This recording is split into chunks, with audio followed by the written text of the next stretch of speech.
You think your emotions come from the world around you, from the people you meet, the things they say, the things they do.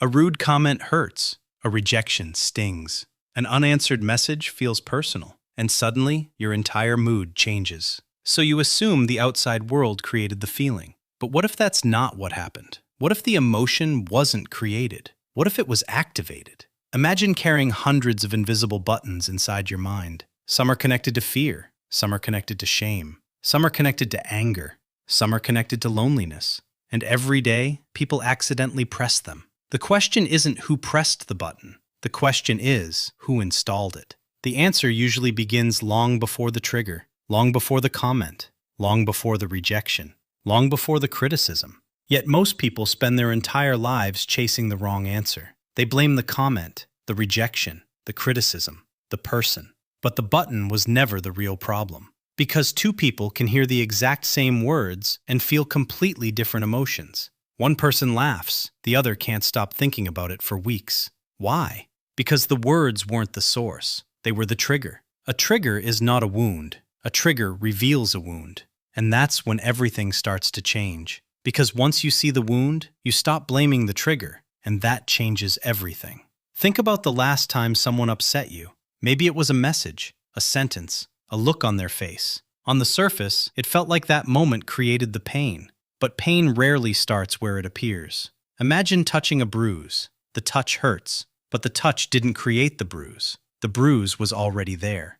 Emotional wounds work the same way. A trigger doesn't create insecurity. It reveals insecurity. A trigger doesn't create fear. It reveals fear. A trigger doesn't create shame. It reveals shame. Because you're not reacting to the moment alone. You're reacting to something much older. You're reacting to everything the moment reminds you of. A single comment can awaken years of self-doubt. A single rejection can reopen an old wound you thought had healed. That's why emotional reactions often feel bigger than the situation. The present moment pulls the past into the room, and suddenly, you're fighting more than what's in front of you. Most people never realize this. They think they're reacting to reality when they're actually reacting to memory, to old fears, old insecurities, old stories about themselves. Stories they've repeated for years. I'm not good enough. I'm not important. I always get rejected. And that's when the mind stops seeing clearly. And when that happens, the mind starts filling the gaps. It starts seeing patterns that aren't really there. One rejection becomes proof. Proof that nobody wants you. One mistake becomes proof. Proof that you're a failure.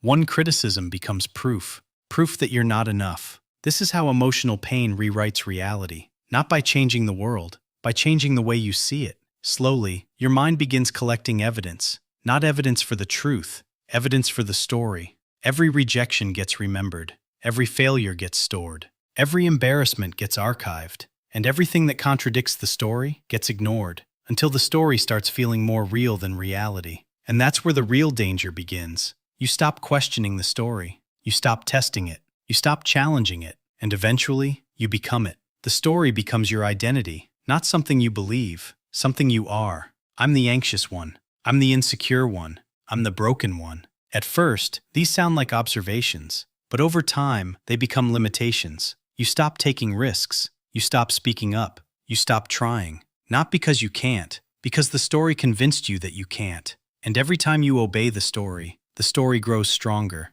And the stronger the story becomes, the more you trust it. For years, you thought the story was protecting you from failure, protecting you from rejection, protecting you from disappointment. But protection came with a price. Every risk avoided became an opportunity lost. Every difficult conversation avoided became a relationship unchanged. Every dream postponed became another year gone. The story promised safety, but delivered stagnation.